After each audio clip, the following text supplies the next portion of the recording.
Good morning student हम lesson number 7 राष्ट्रवाद पढ़ रहे थे। कल हमने राष्ट्रवाद और आत्मनिर्णय के बारे में पढ़ा।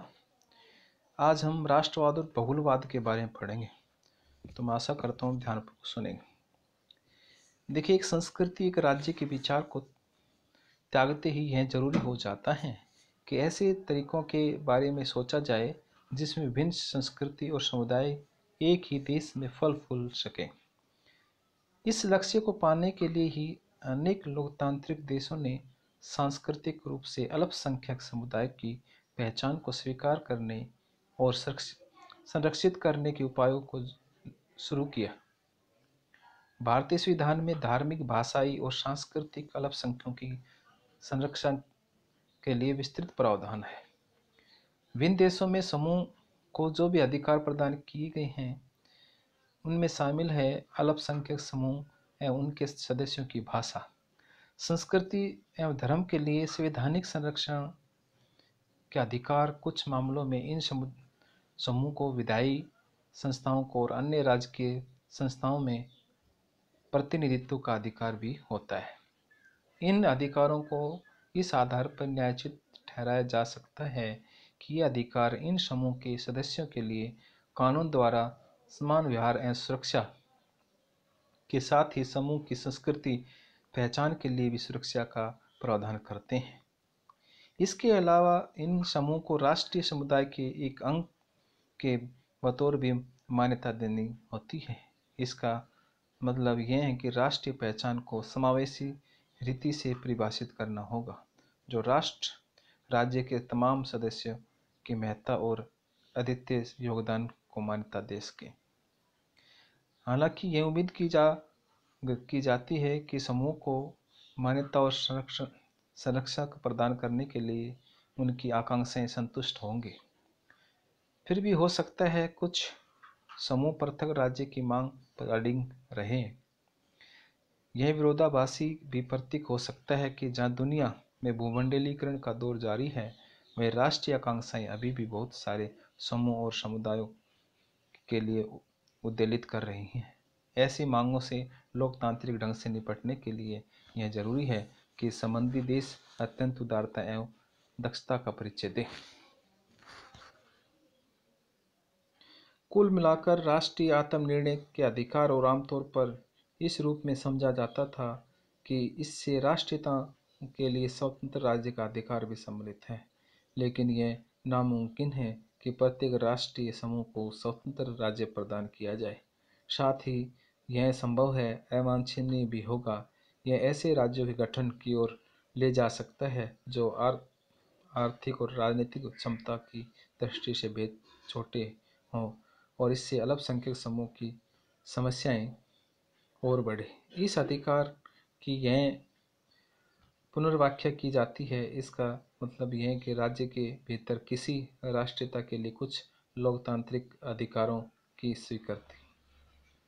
हम ऐसी दुनिया में रह रहे हैं जो समूह की पहचान को मान्यता देने के महत्व के प्रति काफ़ी सचेत है। आज हमें ऐसे बहुत से संघर्षों के साक्षी हैं जो समूह की पहचान की मान्यता के लिए चल रहे हैं तथा राष्ट्रवाद की भाषा का इस्तेमाल कर रहे हैं।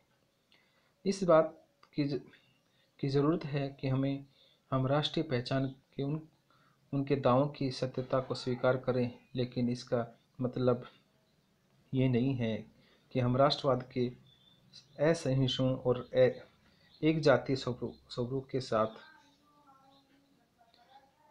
राष्ट्रवाद के साथ कोई सहानुभूति बरतें।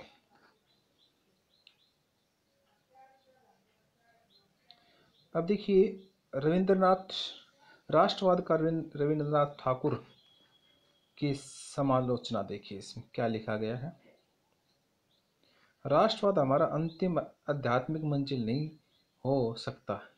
मेरी शरण स्थली तो मानवता है। मेरे हीरों की कीमत पर शीशा नहीं खरीदूंगा, और जब तक मैं जीवित हूँ देशभक्ति को मानवता पर कदापि विजयी नहीं होने दूंगा।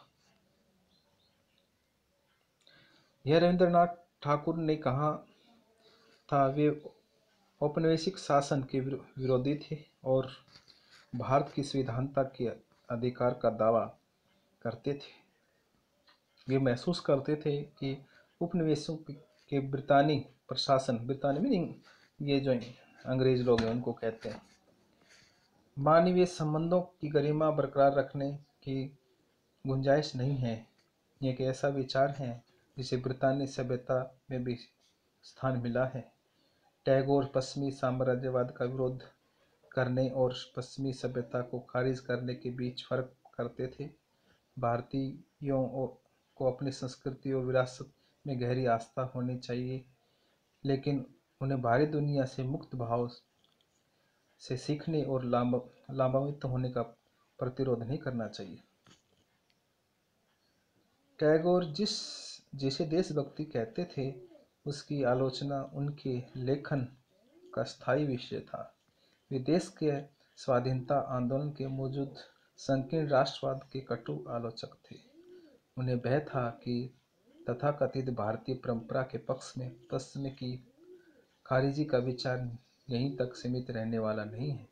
यह अपने देश में मौजूद ईसाई, यहूदी, पारसी और इस्लाम समेत तमाम विदेशी प्रभावों के खिलाफ आसानी से आक्रामक भी हो सकता है। तो स्टूडेंट, आज हम ये जो आपका लेसन है राष्ट्रवाद, इसके क्वेश्चन हम जो है और आगे पढ़ेंगे। हमने लेसन जो आपको पूरी तरह से समझा दिया। तो इसका फर्स्ट क्वेश्चन जो बनता है, राष्ट्र किस प्रकार से बाकी सामूहिक संबंधों से अलग है। इस तरह से इसमें क्वेश्चन है, राष्ट्रीय आत्मनिर्णय के अधिकार से आप क्या समझते हैं? किस प्रकार यह विचार राष्ट्र राज्यों के निर्माण और उनको मिल रही चुनौतियों पर परिणित होता है? हम देख चुके हैं कि राष्ट्रवाद लोगों को जोड़ भी सकता है और तोड़ भी सकता है, उन्हें मुक्त कर सकता है, उनमें कटुता और संघर्ष भी पैदा कर सकता है। उदाहरणों के साथ उसका उत्तर दीजिए। तो इस तरह से इसमें आपका लेसन आज कंप्लीट हो गया है। कल हम इसके क्वेश्चन करेंगे। तो मैं आशा करता हूँ आप क्वेश्चन जो हैं बुक में फाइंड आउट करेंगे। Thank you.